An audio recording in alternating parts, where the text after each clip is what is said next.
ഉണ്ണിനായര് അകത്തുണ്ട്. ആരാ? ഞാൻ കൊട്ടാറിലെ റിസീവറാ. ഇതെന്റെ ഗുമസ്തൻ. തസ്തികയുടെ പേര് അതാണെന്നേ ഉള്ളൂ. ഇന്നത്തെ പല കൊടികെട്ടിയ വക്കീലന്മാരെക്കാളും നിയമത്തിന്റെ അറ്റവും മൂലയും പച്ചവെള്ളം പോലെ കാണപ്പെടവ എനിക്ക്. ഇവർക്കൊക്കെ ലോ പോയിന്റ്സ് പറഞ്ഞു കൊടുക്കുന്നത് ഞാനാ. അയ്യോ എന്താ? ഇവനെ പാട്ട് പാടിയതാ. അയ്യോ അയ്യോ അല്ലെ? അയ്യോ അയ്യോ അയ്യോ. കയറിയിരിക്കൂ, ഞാൻ അച്ഛനെ വിളിക്കാം.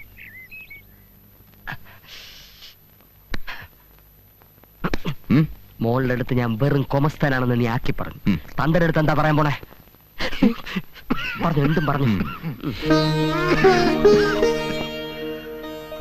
നമസ്കാരം.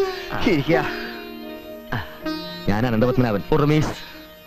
മോള് പറഞ്ഞു റിസീവറാ അല്ലേ? അതെ. കൊട്ടാരത്തിന്റെ ഭരണം റിസീവർക്ക് വിട്ട വിവരം പത്രത്തിൽ നിന്നറിഞ്ഞു. നല്ല ചുമ. ക്ഷയമാണോ? ക്ഷേമമാണോ എന്ന് ചോദിക്കുകയായിരുന്നു. എന്ത് ക്ഷേമം? അസുഖമൊന്നുമില്ല, പക്ഷെ വയ്യ. പോലീസുകാര് കൊണ്ടുപോയി കുറെ ഇടിച്ചു പിഴിഞ്ഞതല്ലേ. എന്നാത്തിനാ? തമ്പുരാന്റെയും തമ്പുരാട്ടിയുടെയും കൊലപാതകം തെളിയിക്കാൻ. അപ്പൊ തട്ടിയത് ചേട്ടനാണോ? എന്നിട്ട് കൊട്ടാരത്തിലെ കാര്യസ്ഥൻ എന്ന നിലയ്ക്ക് അവർക്ക് കൈ കിട്ടിയത് തന്നെയാ. ഞാൻ അറിയാതെ അവിടെ ഒരു ഇല പോലും ചലിക്കില്ലെന്നാ ആ നന്ദനവർമ്മയും മഹാദേവവർമ്മയും പോലീസിന് കൊടുത്ത മൊഴി. അതിന് കാരണമുണ്ട്.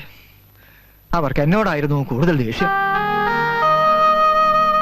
എനിക്കെതിരെ തെളിവുകളൊന്നും ഇല്ലാത്തതുകൊണ്ട് എന്നെ വെറുതെ വിട്ടു. അതിൽ പിന്നെ ഒന്ന് പുറത്തിറങ്ങി നടക്കാൻ പോലും എനിക്കും എന്റെ കുഞ്ഞിനും പേടിയാ. കൊട്ടാരത്തിൽ നിന്ന് വിലപ്പെട്ട സാധനങ്ങളൊന്നും മോഷണം പോവാത്ത സ്ഥിതിക്ക് പിന്നെ എന്തിനാവുക കൊല നടന്നത്? എനിക്കറിയില്ല കുട്ടി. കഴിയുന്നത്ര നന്മ മാത്രമേ തമ്പുരാനും തമ്പുരാട്ടിയും ചെയ്തിട്ടുള്ളൂ. എന്നിട്ടും അവർക്ക് ഇങ്ങനെ ഒരു വിധി. ചായ കഴിക്കുക.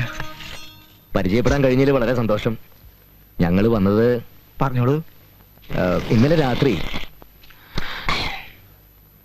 രാത്രി കള്ളമരമറ്റാന്ന് തോന്നുന്നു ഞങ്ങളുടെ നേരെ ഒരു ആക്രമണം ഉണ്ടായി. അതെയോ? കുറെ കാലമായി പൂട്ടിക്കിടക്കണ കൊട്ടാരല്ലേ. ഏതായാലും ഒന്ന് സൂക്ഷിക്കണേ നല്ലതാ. കൊട്ടാരത്തിന്റെ അകമൊക്കെ ഒന്ന് തുറന്നു കാണണം. പരിചയമുള്ള ആരെങ്കിലും കൂടെ ഉണ്ടായിരുന്ന കൊള്ളായിരുന്നു. വിനോദമില്ലെങ്കിൽ ഒന്ന്. വേണ്ട, അച്ഛന് നല്ല സുഖമില്ല.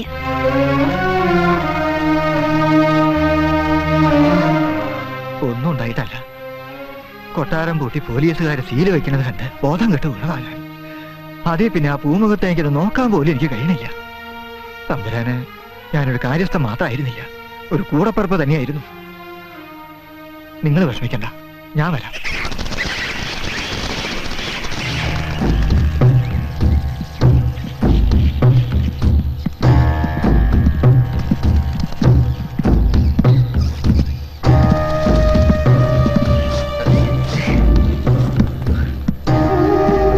ഒക്കെ മാറാല പിടിച്ച് കിടക്കുക. അത് സാരമില്ല.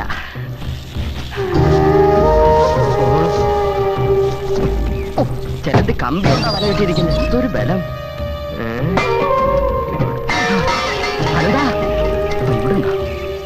അവിടെ ചതുരംഗം കളിക്കാം. തമ്പുരാ റമ്മി കളിക്കാറില്ലേ? തമ്മിന്റെ മര്യാദ കൂടെ പറ.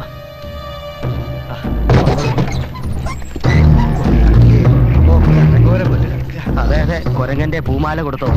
ഈശ്വര, എന്ത് ഐശ്വര്യമായിട്ട് കിടന്നിട്ടുണ്ടാ. ഇപ്പൊ മൂതേ അടഞ്ഞു.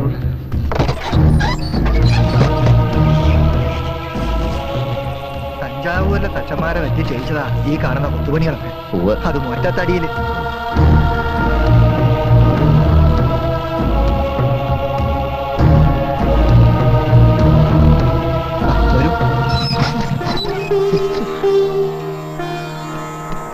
വന്നോളൂ.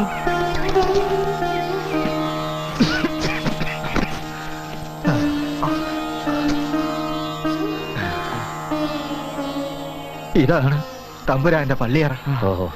ഇവിടെ വെച്ചാണ് ആരും കൊല നടന്നത്.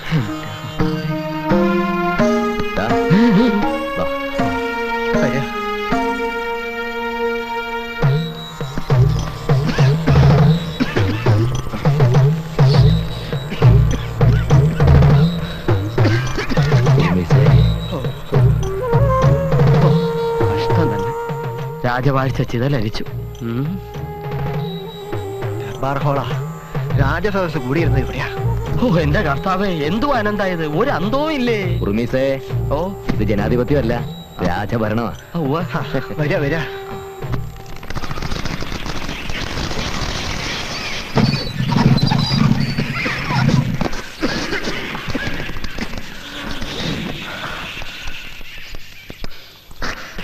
ഒരു പ്രാണി വാങ്ങിപ്പോയല്ലോ. ഇതായിരുന്നു ഞങ്ങൾക്കെല്ലാം എല്ലാമായിരുന്നു ഉദയവർമ്മ തമ്പുരാൻ.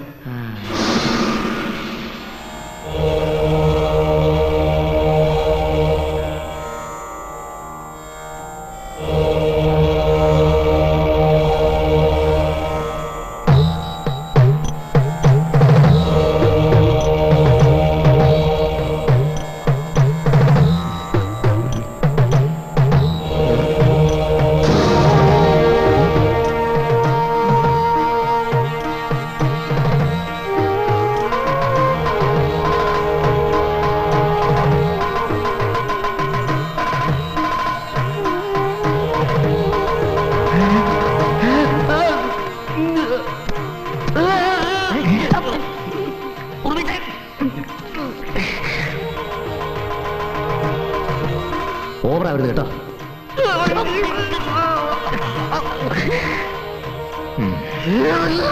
എന്താ ഇത്?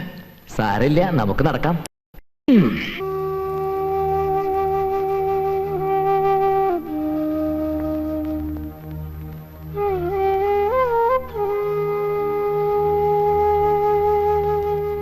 അച്ഛനെന്താ വല്ലാണ്ടിരിക്കണേ? സുഖമില്ലേ? കൊട്ടാരത്തിനകമൊന്ന് തുറന്നു കണ്ടപ്പോ ആകെ തളർന്നു പോയി കുട്ടി. മാറാല പിടിച്ചു കിടക്കണ തമ്പുരാന്റെ ആ പാടം, ഓ, ആ മുഖത്തേക്കൊന്ന് നോക്കാനേ കഴിഞ്ഞുള്ളൂ. എന്നെ നോക്കി രാവുണ്ണിന്ന് വിളിക്കുന്ന പോലെ ഒരു തോന്നല്. ഈ റിസീവർമാരൊക്കെ ഇനി കൊട്ടാരത്തിലാവോ താമസിക്കണേ? ആയിരിക്കും. ഇങ്ങനെ പൂട്ടിക്കിടക്കണേലും ഭേദം അതെന്നെയാ. ആളെങ്കിലും ഉണ്ടാവുമല്ലോ. ഇനിയിപ്പോ കൊട്ടാര സർക്കാർ ഏറ്റെടുത്ത സ്ഥിതിക്ക് നമ്മളെ ഇവിടുന്ന് ഇറക്കി വിടുവച്ച? പറഞ്ഞാൽ ഇറങ്ങ എന്നെ. പല പ്രാവശ്യം തമ്പുരാൻ പറഞ്ഞതാ ഈ വീടും പുരയിടവും എന്റെ പേരിൽ എഴുതിക്കോളാൻ. ഞാനാ സമ്മതിക്കാണ്ടിരുന്നത്. അന്നൊന്നും ഇങ്ങനെ വരുന്നു കരുതിയില്ലല്ലോ. ഇപ്പൊ തോന്നുന്നു മണ്ടത്തരായിന്ന്. ഞാനില്ലാണ്ടായാൽ എന്റെ കുട്ടി.